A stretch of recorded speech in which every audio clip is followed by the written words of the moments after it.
Hello, retro fans. As announced, as promised in the last episode, I dig into the details of how to stream, how to record, how to prepare videos for an audience like YouTube or Twitch or something like this. And I will use, let's say, my setup as a, let's say, kind of main concept for streaming, which is perhaps not the one you are going to recreate, or the one that a lot of people are using on YouTube or Twitch or other platforms. But that's the one I have built over the last 2 years, so to say, with some purpose, with some ideas in mind. And I will guide you step by step through the main principles and the technology behind all that stuff, and then you will see that what I have created is really something that fits to my purpose, to my needs. I just learned this due to some comments on the last videos, for example, that some people were a little bit kind of, well, surprised to see that it takes so much stuff or so much equipment to stream, and that's basically not the case. You can really shrink this down to bare minimum, and you can start with this already. And that's the reason why I had some kind of, let's say, a hard time to find, let's say, all the baseline or the main concept for this very first episode about my setup and how I work. Because initially I was going to jump into capture devices right now, but I thought, well, let's start a little bit slower. Let's take some time and start with some basics first, so that you get, let's say, a better picture about how everything is connected to each other. So that's some kind of introduction, some kind of a frame for this episode, and let's jump into the topics right now.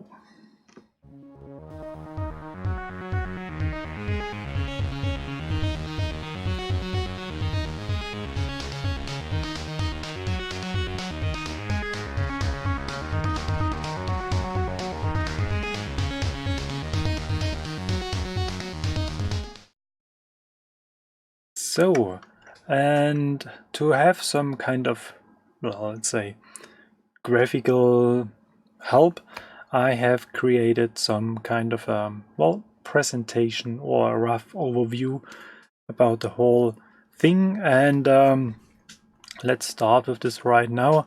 As I have mentioned already, what we are going to do is to target a certain audience, whether this is going to be YouTube or Twitch, or if you want to create short videos for, well, Twitter or other platforms, doesn't matter. But basically, this is what you have in mind. And as a recommendation, you may have to spend some time thinking about what's the expectation of your audience. And this is kind of, let's say, dictating the way you create your content, your videos, for example. And as a main thing, we have a couple of different, I call it, sources.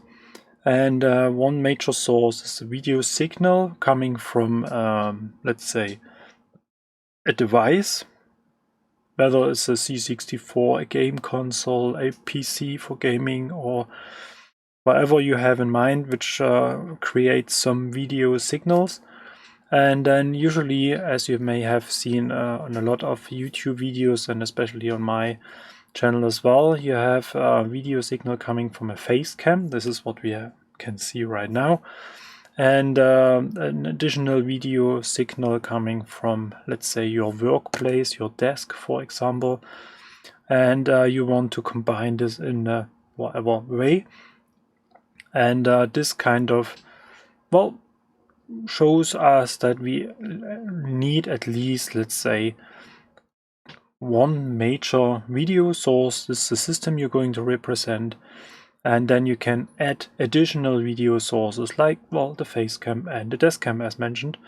Or you add a third camera with some details. This could be kind of an electronic microscope, for example, or something like this. So it's really up to you. And last but not least, we have a certain mix of audio signals, one being the voice, for example. And this can be captured by your camera as well. So some people combine this, or you have an, let's say, dedicated microphone you use just for your voice, and then you can add some special filter and effects and all that stuff to this microphone. You can mute this separately, and this adds some more flexibility. And especially if you have this attached to kind of an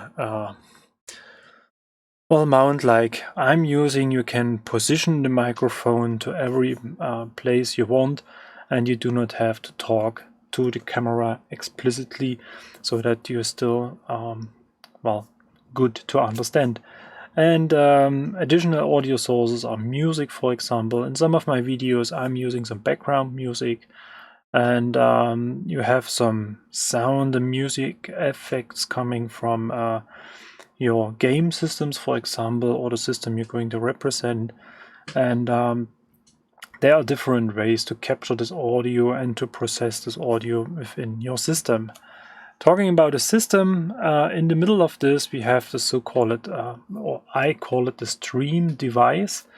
So I kind of leave this very open because it's not really something specific you can get on the market or something like this. This is really a system, and let's say a combination of hardware and software.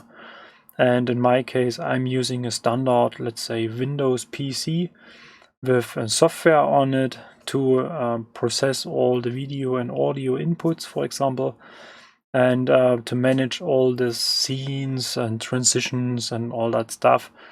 And therefore you need some kind of base software. I'm using OBS Studio, for example, and there are other softwares like XSplit, for example, and it is really up to you and up to your budget what you like and what you want to use. And therefore this is very open. You can use a standard laptop, you can use Linux, for example, so it's not really limited to a Windows PC, or you can use your Mac, for example, as well. So there are really a lot of different ways, and depending on how you go and record your videos and process your videos, you don't even need some, let's say, high power fancy hardware or something like this. This is just down to, let's say, the requirements of streaming live, for example. Then you may need some powerful hardware, or if you really want to dig into video post-processing, video editing with a lot of transition, a lot of B cuts and all that, B clips and all that stuff, then you may need a powerful machine as well. Otherwise the rendering of your final video will take quite a long time, and this is just what you have to kind of figure out. So stepping into the next thing, there are basically, at least from my perspective, two main concepts. Concept number one is recording, and recording means we have a face cam, what I've mentioned already. Then we have perhaps additional a desk cam that's showing our workplace. And we have, let's say, kind of additional system, or the system we want to talk about, whether this is a computer or console or whatever you want to present. And this is connected to a capture device, and all this data is feed into your streaming device, as shown as before, in the form of files. So you basically record to a media, to an SD card, for example, or to a hard drive or a USB media, something like this. And then you copy the files over to your system, and then you use a certain software, whether this is an Adobe software or some other I'm using Wondershare Filmora, for example. So there are a lot of different video editing softwares on the market. In the past, I have used Aura from NewTek, so you may know this from the Amiga scene, and I really loved this program. So I really did a lot of stuff with this one. And if you have done your processing, if you have done all your video editing and all that stuff, then you create another file, and this file is then uploaded to your social media platform. So this is basically a, let's say, step-by-step offline mode of creating videos. It has a couple of benefits. You may spend some more time in video editing, for example, because you are not live, so therefore there is no stress, something like this. You can spend, well, kind of endless time fine-tuning your video effects and all that stuff. And a lot of people using this to cut out a lot of, let's say, breaks and ams and all that stuff in talking, which sometimes creates some kind of a robot-like speaking because there is no natural rhythm anymore. So that's something I don't like that much, but especially if you tend to be a person that has some, let's say, special requirements to what you want to present, then this makes sense that you perhaps create a couple of audio records, for example, and then you pick the best pieces out of it and combine a new, let's say, speech line or something like this. And as I said, you have much more time working on details, and you can add additional, let's say, effects, additional video clips, something like this, additional transitions or overlays or something like this. So the world becomes much more fancy with this approach, and this leads to kind of a, well, negative aspect of this method. It creates a huge amount of data, and I have started this way about 2 years ago, and I kept working this way for quite a while. And as I have mentioned in one of my previous episodes, I have collected about 1 terabyte of video material where I never find the time to do the post-processing. So this is kind of a data junkyard I have created, and this is really a method that isn't fitting to my, let's say, needs and my idea of creating videos. And therefore you really have to, well, think about what's in your mind, what's your best method. And if you're really new to streaming or new to video creation, this is perhaps a good idea to start, because it is offline, nobody is seeing what's going wrong, for example, and you have more time to work on the video content. And if you have made a wrong transition, if you picked the wrong camera angle or something like this, then you can kind of re-record this whole thing, and you can even zap the video, so you do the audio after the video cut, for example. I have done this for a couple of videos as well, so I have recorded all that stuff, and then I have created, for example, a time-lapse sequence, and then I just created the audio, the speech, after I had the video cut done. So this is something that's not working in live videos, so this is going to be a little bit tricky. I have done this in the past as well, but I have created the time-lapse in, let's say, as a prerequisite or as a preparation of the live video, and then I just kind of feed in this recorded time-lapse video into the live feed. So this is going to be a little bit more complicated. And well, talking about live, this is going to be the next concept. This is whether this is either live or live recording. So that's basically almost the very same thing. And what I'm doing is most of the time is live recording. So I work with my content in a way that I could stream it right away. But usually I just record this, and sometimes I have some things I need to process, some pre and post editing, sorry. And but in about, let's say, 80% of my videos, it is really ready to upload as soon as I hit the stop button. So, and basically the concept is the very same. You got your face cam, you got your desk cam, you got your capture device with the computer or the console, whatever you want to capture. And this is connected to, I call it, let's say, interfaces, because now you're not working with a file recorded to an SD card or a USB drive or something like this. Now you really have to feed the live data into your system, and for this you need interfaces. And those interfaces are usually called capture devices or capture cards, for example, mostly used for video, and most of them can process audio data as well. Or you have a special, let's say, a USB audio device where you feed in your audio, and then you can combine all that stuff in your software. And this software could be, let's say, OBS, for example, OBS Studio, or as mentioned, XSplit. And there are many of different file systems, different video softwares on the market. Blackmagic, this Resolve is able to work in a way like this as well. So you're really very flexible whatever you want to use. And this software is either creating a file or a stream, or both of it. So if I stream live, I usually keep a record of this whole session as well.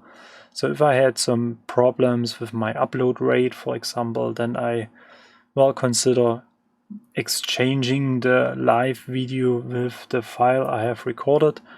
The file you record is not really limited to your internet connection bandwidth.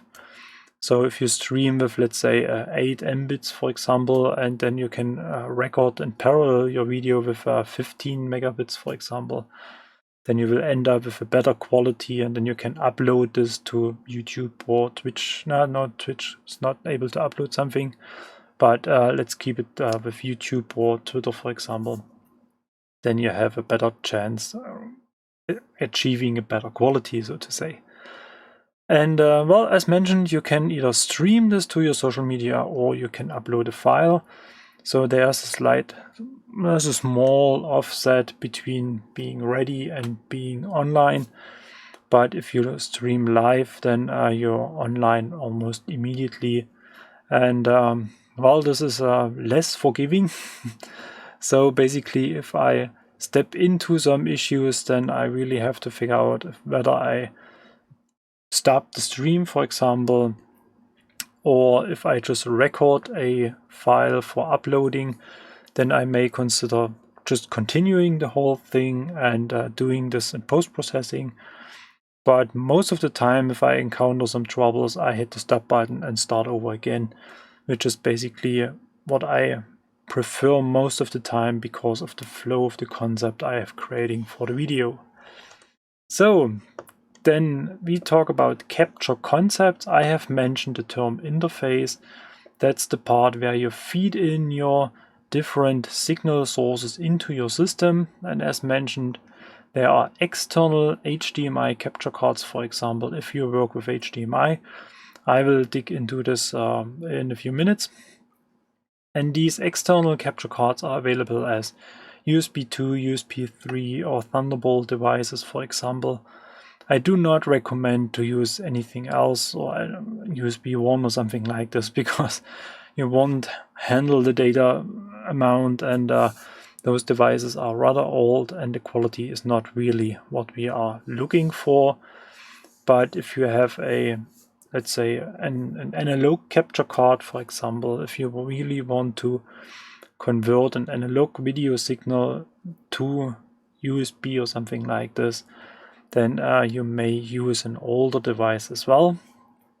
And as the next thing, we have the so-called internal HDMI or video capture cards.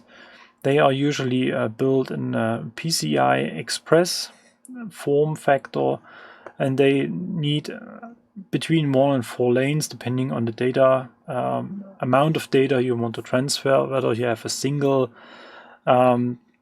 input card or up to 4 inputs, for example, if we talk about HD or if we talk about 4K, for example. So this differs, and your system must be able to handle this amount of data as well. And as a very next thing, we have USB interfaces for video and or audio. And what I have in mind here is that if we have, for example, a standard Logitech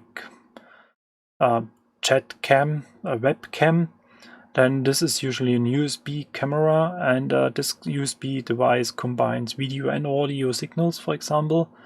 This makes life a lot easier than using all those other capture devices, because everything is ready with just plugging in your USB, for example. But then you are mostly very limited to the camera view angle, for example, or the audio quality or something like this, and the position where you place the camera. They often do not have a standard camera mounts. They just have some kind of monitor clamps or something, clamps, something like this. But for a start, I mean, a lot of people on YouTube using webcams, and the quality has really made very good progress over the last years. So those devices are offering a very good quality for a reasonable amount of money. And as I said, you are really ready to go by just plugging in the USB and installing some software, and then this works out of the box. And as a very last thing, I like to mention other video interfaces. So if you are on the market for video and video processing, you know that there's a different system called SDI, for example. So if you look into the direction of Blackmagic cameras or something like this, or this whole Makewell product line, you will find a lot of SDI capture devices. And there are other video interfaces depending on your video signal, and this could be the so-called S-video or RGB or this YPBBR system. So these are different analog video signal transportation methods, if you call it like this. And it really depends on your system. I will talk about this in a few minutes. And you really have to check what's going to be your main system you want to stream from, and then you really have to pick the best solution for recording or for streaming. As mentioned, I will talk about this in a minute. Last but not least, I'd like to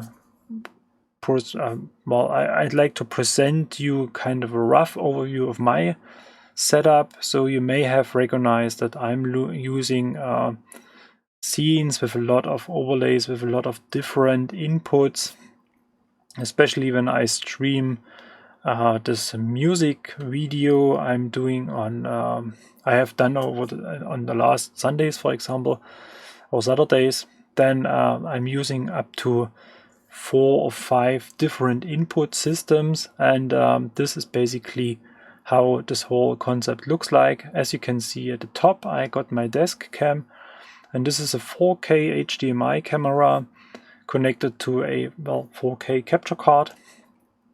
And then I have an additional HDMI HD capture card with 4 inputs.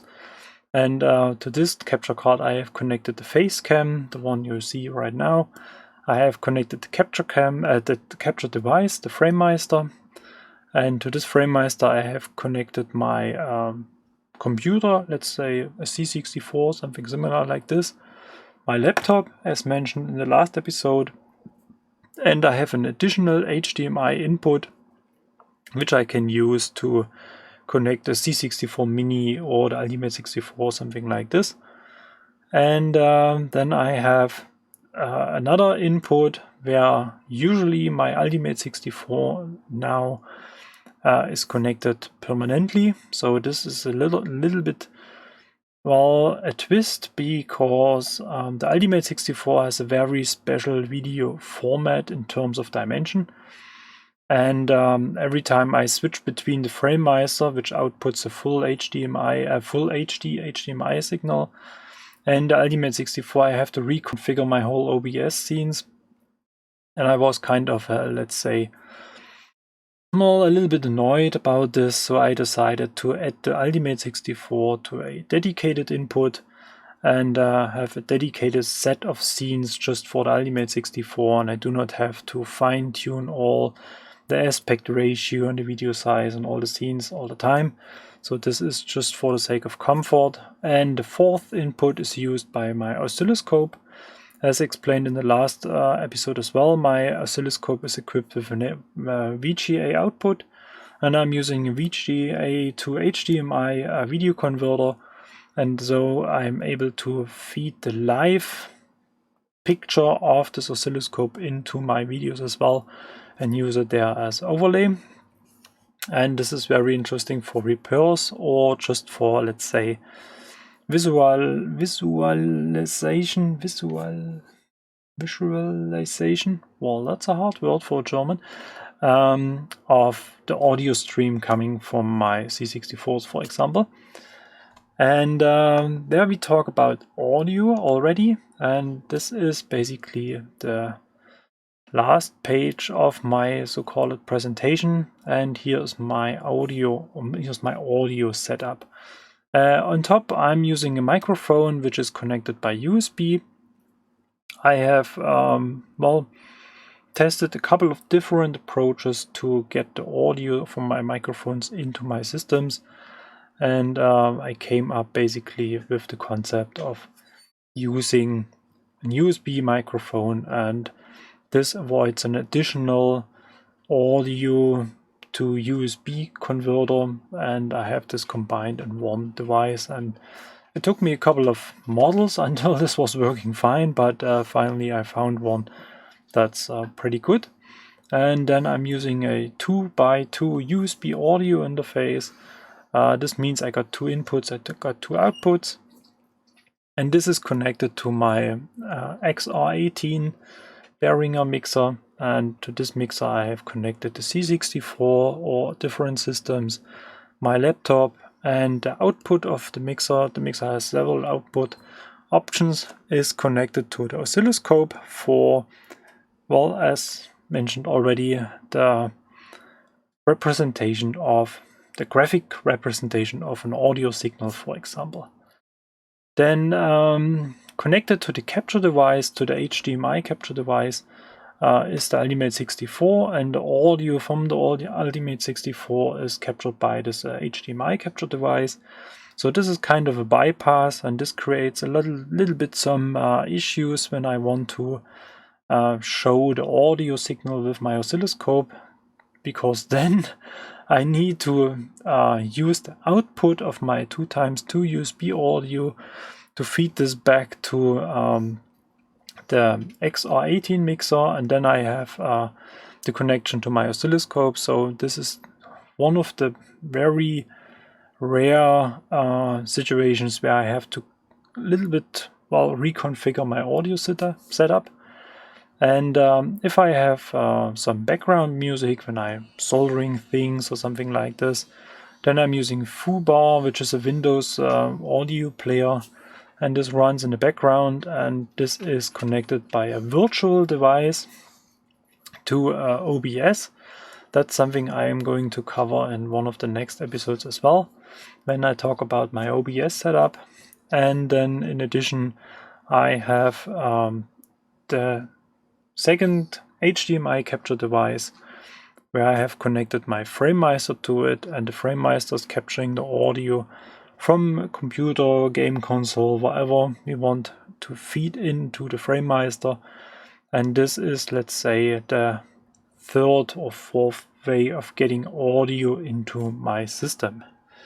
So, and that's basically, as mentioned, the end of this episode of my presentation.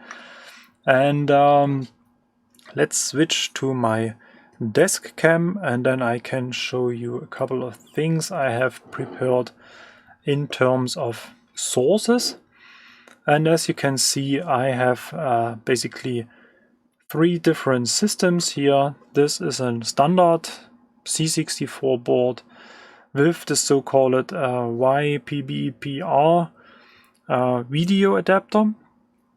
And this is a pretty interesting thing because this board and this kind of state or in this kind of modification is able to output video signals in three different ways.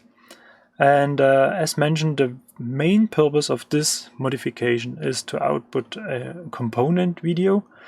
This is this YPBPR system, and this creates usually an outstanding quality of the video signal, especially because this device captures some of the data from the VIC-2 directly and interprets this to a new video system or new video signal, and bypasses most of the, let's say, flaws or weaknesses of the original video system of the C64.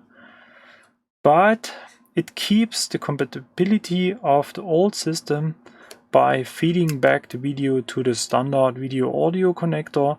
And here we got a chance to use S-Video as well, which is basically a two-component video signal, and we got the standard video, the so-called composite video here as well. So this is basically the most flexible setup you can get, but this is perhaps a little bit, let's say, well, a technical overkill for most of the users. And I will just show you another system, and this is what you have seen in some of my videos as well, the so-called Modulator mod. This is the revision 3, and this converts the video signal from the VIC-2 to a better version of the standard video signal. And here we got the S-Video as well as the composite video, and we got here an additional connector to get access to the S-Video by this S-Video mini connector directly, and we have the audio separated here as well, so we do not have to go over this combined audio video connector here, because this provides out of the factory just a mono signal, and here we got a stereo signal where we can feed in the audio signal from example from the ARM2 SID or mix SID or FPGA SID, just to mention a few, directly to this video connector. And just to give you some impression of the original C64, this is how the board looks like with the standard modulator. And here we got a fourth video output not mentioned today. And this is the so-called high frequency video output, and this is used for standard TV sets which are not built anymore, I think. And this was basically the very beginning of getting video data to a system like a TV or something like this. And I have seen capture cards which are able to process this high frequency video as well, but I really do not recommend this. So the quality of this video signal is the worst of all mentioned here, and this board is, in addition to this high frequency video output, able to output S-Video and composite video as well. And this is basically the way I recommend, well, for capturing video at all. And in the next episode we're going to talk about how to capture video and what we have to, well, let's say, pay attention to when processing video data. So, and then you can see here on my desk a NES board. So this is the Nintendo Entertainment System, and here we got two different video outputs as well. Here is the high frequency video output as mentioned already on the C64. And on this side we got a composite video output and an audio output separated. And this is basically what I recommend for the Nintendo systems and other consoles from this time. But there is modification for the Nintendo Entertainment System as well, where you create an HDMI output for this old system.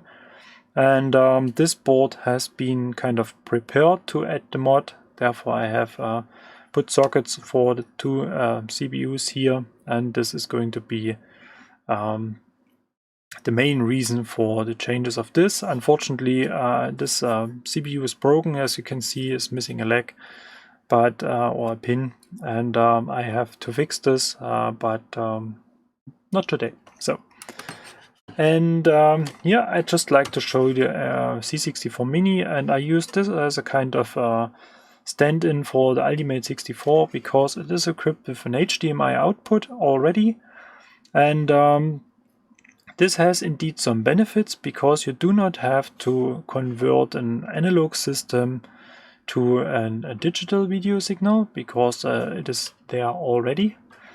But on the other side, you have to live with what's provided by this HDMI output.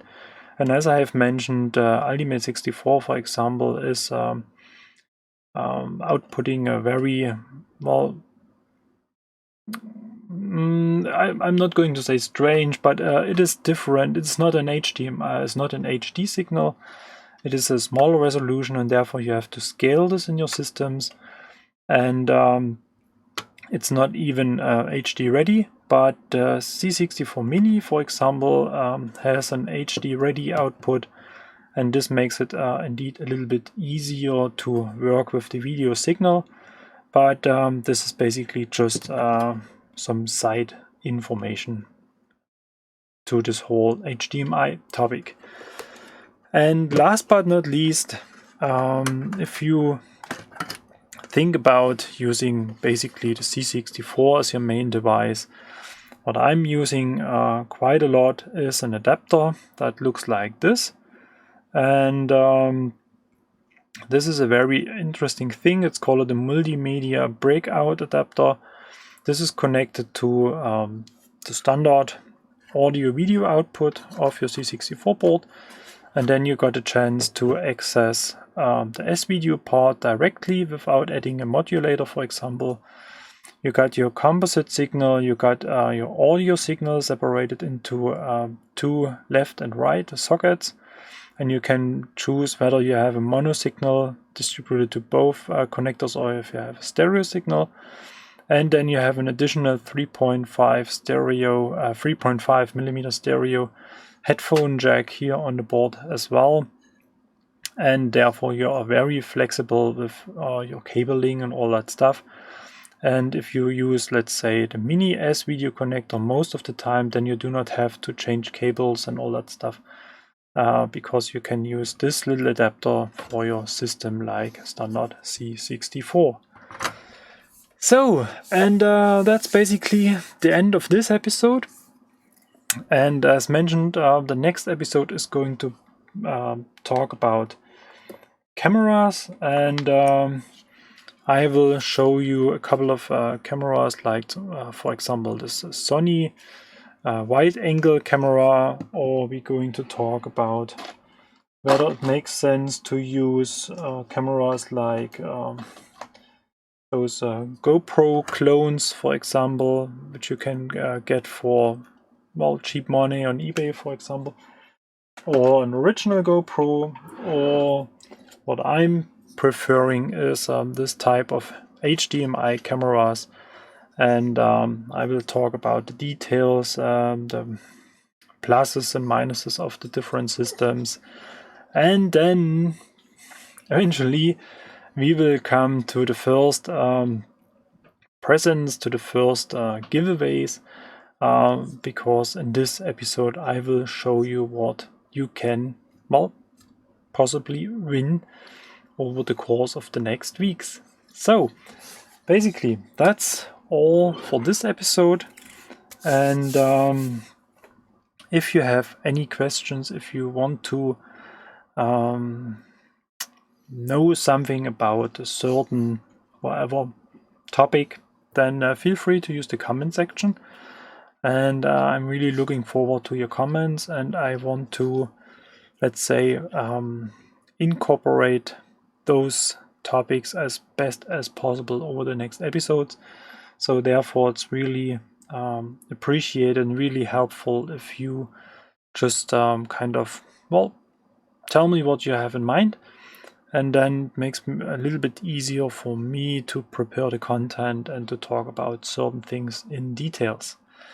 So, and well, yeah, as usual, thank you very much for watching, and thank you very much for supporting this channel by subscribing to it if you haven't done so. Feel free to follow me on Twitter as well. I will post the links in the description section. Oh, I was almost wrong. And if you feel so, you can support me on Patreon or Ko-Fi as well. And that's basically all for the day. Thanks for watching. See you next time. Bye bye.